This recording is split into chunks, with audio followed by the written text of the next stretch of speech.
Hello and welcome to the Fishing Guide Podcast. I'm your host, Brad Wiegmann, and we happen to have David Baynard here with Driftmaster.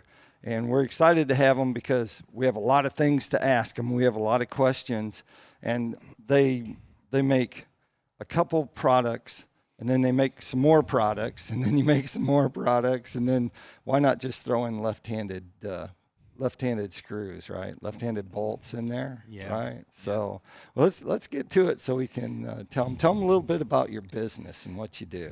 Well, we have a family business that my dad started back in the 70s making fishing rod holders for catfish guides on Santee Cooper in South Carolina. And it grew into a business.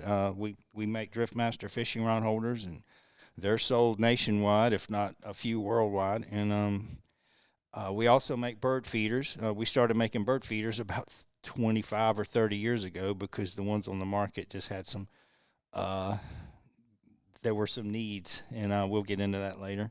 And we also make a golf cart pedal lock that people put on their personal golf carts that can be pretty expensive, and it locks the pedals and prevents them from being stolen. I did not know that. Yeah. You're just throwing out new stuff. Yeah, that's really our newest patent was a golf really? cart pedal lock. And around resort towns like Myrtle Beach and Right. they're expensive. You can get $7,000, $8,000, $9,000, $10,000 in a golf cart, and the keys are generic, so people can get in them and drive them off. So Right. we made a lock that locks the pedals. And y'all are based out of South Carolina? Manning, South Carolina. We do all our manufacturing in-house. We buy local. We are not made in China. Yeah, never awesome. have been, never will be. You know, the history of Driftmaster and Brad Wiegmann, that's me, goes back to your dad when I started guiding and got me some Driftmasters on my boat. And I think I told you at one time I'd looked through like some of my old files, and I even had a letter that was from him thanking me for getting some Driftmasters and putting them on my boat. And I'm like, ever since that has been the brand of holders that I've used and as a guide. But basically, tell us about some of the models that you have. Well, we make most of our market is freshwater and saltwater inshore. And we make products that hold your fishing rod where you need it to be held when you're fishing the way you want to fish. So if you're sitting in your boat and you're fishing and you're thinking, well, I wish I could have a fishing rod right there. I could really get to it. If I got a strike, well, it's my job to make an apparatus to hold that fishing rod where you need it. And that's what we do. And we try and make them generic where they'll fit any boat and hold any fishing rod. But they put fishing rods where you need them. For, catfishing in a lake, you need fishing rods evenly spaced all the way around the boat. For pushing jigs for crappie or walleye, you need them concentrated around the front of your boat where you're going to be at your trolling motor. So wherever you need a rod holder or fishing rod, we can put it there. Yeah, and so talk about some of the different models that you have. You have some probably they're more for the professional angler, and then you have them like the others, right? Yeah, we do. We cater to the tournament anglers, but they're not necessarily the market. The masses of people are just simple family people that's got a family boat and they want to do some fishing and have a fish fry and take the kids riding on the inner tube and take their wife joyriding in the same boat. So we want to be able to rig their boat where they can fish like a professional and then take the stuff out and enjoy the boat with their family doing other things. So we listen to the professionals and we make what they make because they're good at it and they help us to build our brand. But we also make generic one-size-fits-all products and that's where most of the market is. Most people don't want to learn how to win a fishing tournament. They just want to learn how to catch a fish. And most people don't want to rig a boat for tournament fishing. They want to rig it for weekend fishing. So we can accommodate both. Yeah, because we manufacture in our own facility, and we listen to anglers and we listen to customers, and we don't make in China. We listen to our customers, and we can get them exactly what they want. It allows us to cover more of the market, tournaments and recreational. Yeah, and so you had talked about the recreational angler. They like to put their stuff on, and they like to take the stuff off same weekend. Exactly. So tell them about the different, like how do yours attach? You have a couple different styles. Yeah, we make mounting plates that you mount to your boat, and Uh-huh. they're pretty much permanent. They stay there, but they're low profile. So when the equipment's off the boat, there's nothing to trip over. It's a Just smooth, flat. We make smooth, flat. We make some that go on rails that only stick up a little bit. But basically, there's low profiles we make it, and they have a threaded hole in it that accepts our rod holders and trolling systems. So you screw them down, and when you're done, you unscrew them and take them off the boat. And even professionals need to remove things. If you're going to you don't want to throw a cast net with a bunch of fishing rods on the front of your boat. Yep. So having them removable is important to us. Having them not vibrate loose is a characteristic of Driftmaster products that some of the other things on the products on the market don't have. We incorporate anti-vibration into our design, because when you're riding across a choppy lake, things just come loose, and we don't want that to happen. And then longevity is a concern of ours. Our products are lifetime warranty, no questions asked, manufacturer's warranty. If you have a Driftmaster rod holder and your great-great-grandchild backs over it with a truck and it breaks 50 years from now, if you send us a picture of it, you get a brand new one. And you can't really stand behind your product more than that. Yeah, well, I'm pretty sure you could drive over a truck with yours, and you could turn around, put on, and you mentioned it would not. You mentioned Dad gave you some probably 20 years ago. I bet you still have them. I still have them. I do. But now I'm looking at kind of a different boat. Yeah. And so I'm going to go to a aluminum boat. Well, it's been 20 years. It's time for you to upgrade. Well, I like the idea of like you can do a bass boat, but you can do a pontoon boat, right? So that's being able to transfer either one, or if you have that kind of boat, the railing system, you can do that. But we can rig a bow rider. So if you're listening to this and you've got a family boat and you're thinking, why didn't I get a fishing boat? Well, you call Driftmaster. We can make it a fishing boat. Because you could easily, one thing I would think of right away is like trolling, I'm going to say PICO lures. I'm going to do a little name drop there, but PICO lures and running planer boards out. So where we like running planer boards and off the back and long line same time. And you have like corner racks that would kind of go around in there. A T-bar, right? Well, we have a nice corner rack that is not a T-bar. It's got a T has one support and it comes up like a capital letter T, and you mount rod holders on it. The corner racks have two supports. It's more like what I call an H frame, where it's got a support on either side. It's stronger.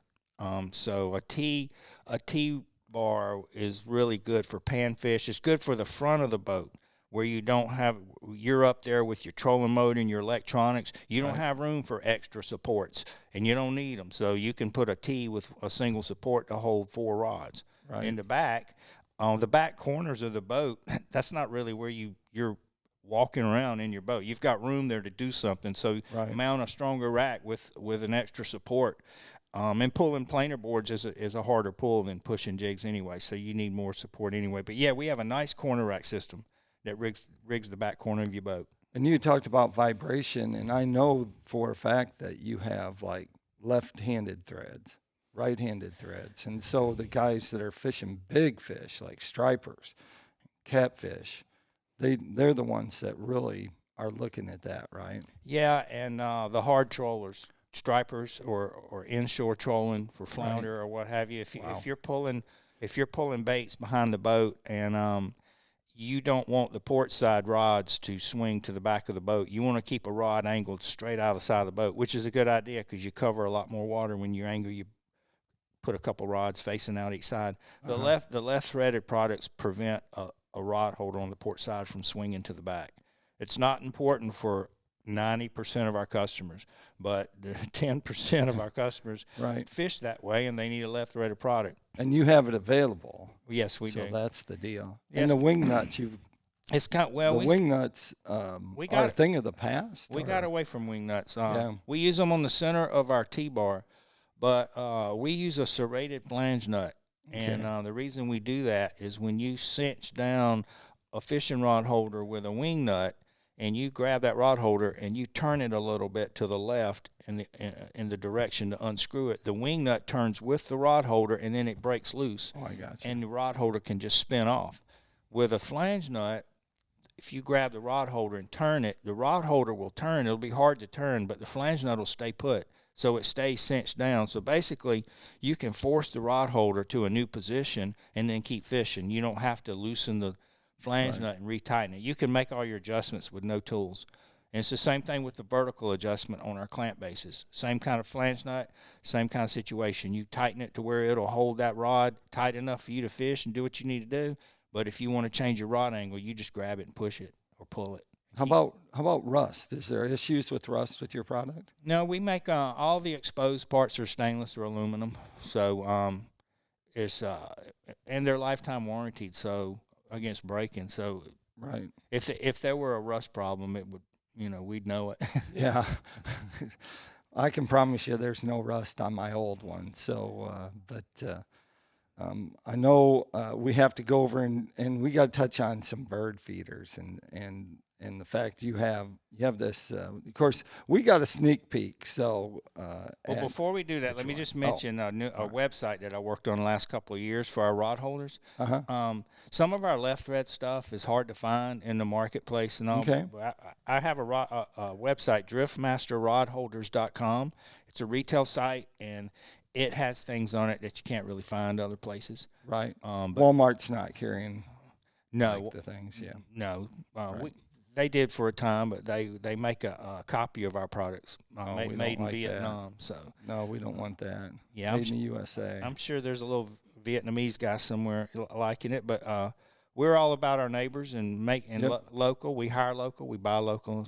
We believe in supporting your local. So they can go just that website. They can go to driftmasterrodholders.com. I tried to make the site to where it will help them rig their boat. It'll identify how they want to rig their boat and then take them to what they need to do it that way. All right, perfect. Now we're going to go to the bird Now feeders. you get to talk bird feeders. Yeah, because that's pretty cool. My wife now is probably one of the gold members at the bird feeder store in Fayetteville, Arkansas. Okay. And so she's all about it. And so we've been taking a lot of pictures. I love like some of these pictures I'm getting of the birds and the wings. I'm slowing it up, and you get to really see the flight of the bird, like trying to land on it and stuff. But tell us about yours.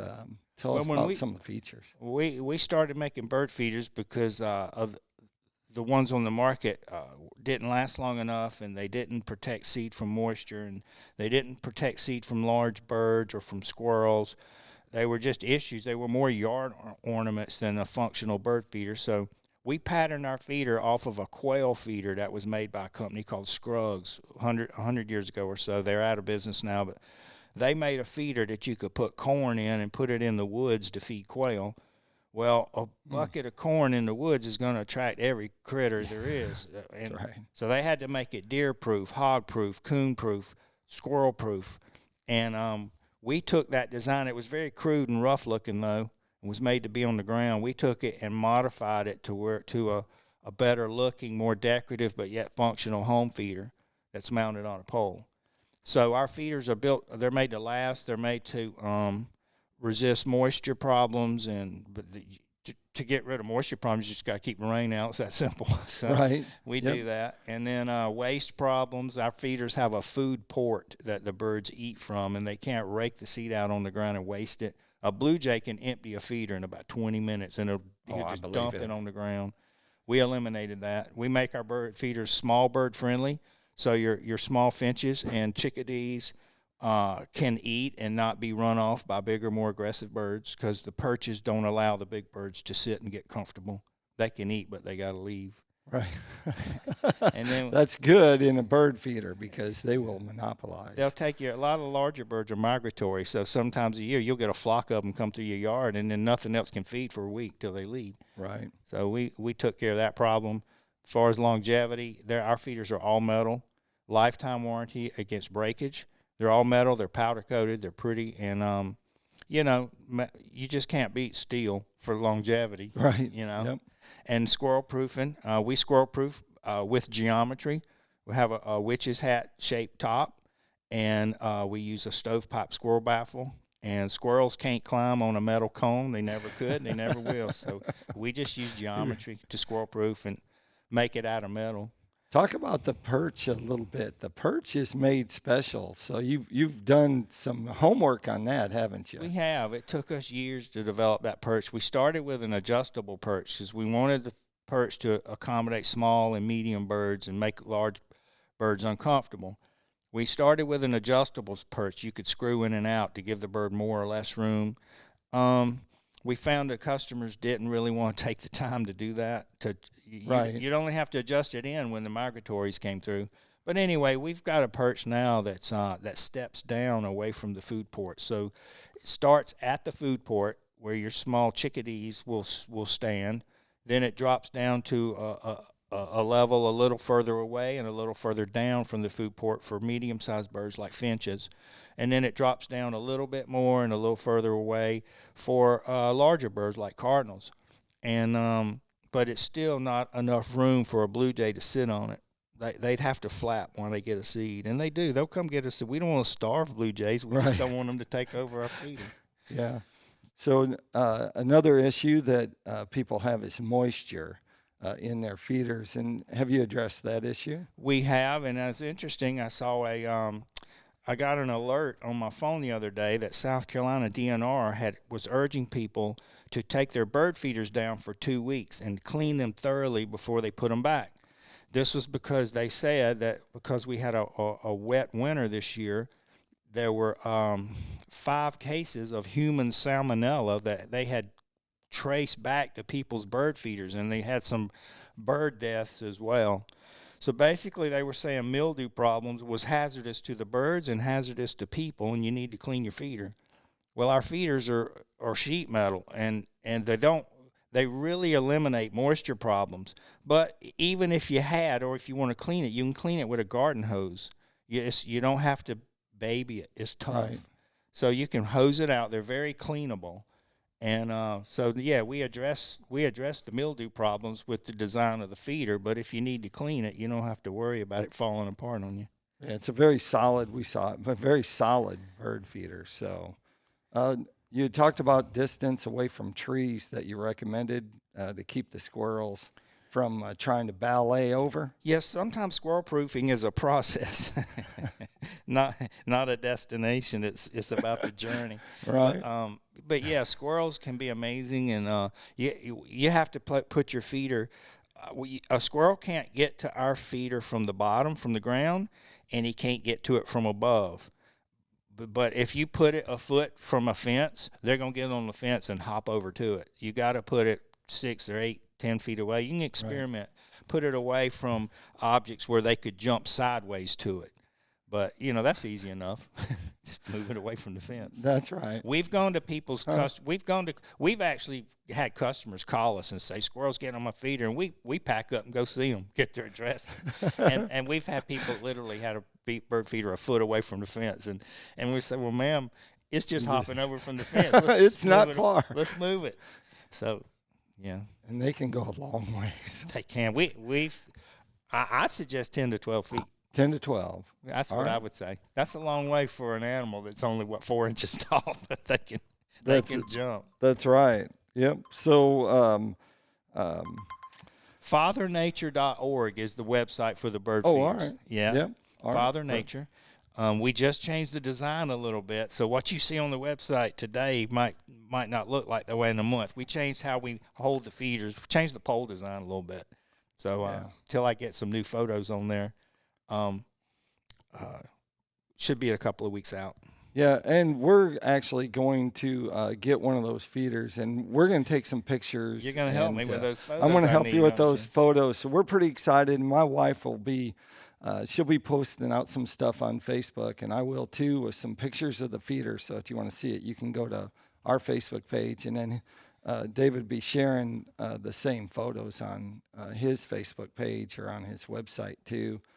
That takes us to tackle time, and tackle time, of course, we already mentioned a little bit about PICO lures and trolling them and using Driftmasters when we're holding on to them. But PICO lures, they make products for every kind of game fish that you can imagine, everything. And so from bass to crappie to walleye to stripers to whites, you name it, any of those game fish that you go after, PICO Lures has a product that you can catch them on. So you want to check out all their products at So if you put a PICO lure and a Driftmaster rod holder together, you better sharpen your fillet knife. You're going to have some fish to clean. Is that what I'm hearing? Yeah, that's right. So that helps us with the next thing. Is Smith Products is our other sponsor, and they make some awesome fillet knives. And once your fillet knife gets a little dull, well, then you take your Smith Products, your sharpener, and you can sharpen it. So that works out pretty good. It's a good deal. Those all three around products for us. will get you fish and dinner. You can eat. You can eat, and then you can sit and watch the squirrels try and get in your feeder when you're 10 foot away, and they wipe out when they hit the top of that thing. So that's all good. Tell them once again, if they wanted to find those products, the Driftmasters and the bird feeder, where would they go? Driftmaster we have driftmaster.com and we Okay. have driftmasterrodholders.com. Okay. Driftmaster Rod Holders is a retail site you can purchase from. We Okay. have fathernature.org, which is our bird feeders, and the golf cart locks. If you want to take a look at those, Okay. it's golfcartlock.com, but lock is spelled L-O-K, so it's Okay. golfcartlok.com. Okay, sounds great. So, and you can, of course, check out all our stuff. All you have to do is just do some search on the Fishing Guide podcast, and you'll see we're on all the major national podcast stations. And you check us out there, or check us on our YouTube channel where we have the show video, and you can watch us there. Otherwise, this week, make sure you go out there, keep your hooks sharp, and your lures in the water.